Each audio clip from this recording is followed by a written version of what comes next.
বিয়ের পর আমরা যে চ্যালেঞ্জ গুলো ফেস করি, স্যান্ডউইচ সিচুয়েশনে পড়ে যায়, মা বউ কিভাবে ম্যানেজ করবে, এই রিলেটেড যে বইগুলো বেশিরভাগই হয় যে একটু ট্রেডিশনাল কথাবার্তা, না যে কমন কথা যেটা আমরা সবাই জানি, কিন্তু সিচুয়েশন টু সিচুয়েশন ভ্যারি করে কিন্তু অনেক কিছু। হ্যাঁ, দাম্পত্য জীবনে আপনার ক্ষেত্রে একটা জিনিস একভাবে সবার ক্ষেত্রে একই ফর্মুলা আসলে কাজ করবে না।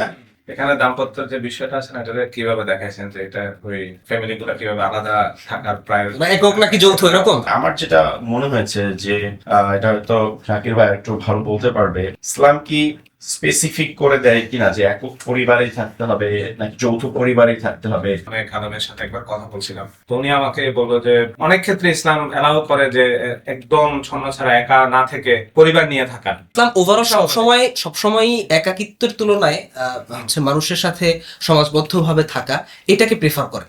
কিন্তু ইসলাম আসলে সুনির্দিষ্টভাবে একক পরিবার কে প্রেফার করেছে, অথবা সুনির্দিষ্টভাবে বাবা মায়ের সাথে মানে যৌথ পরিবার থাকতে হবে, এইটাকে ইসলাম এরকম বেঁধে দেয়।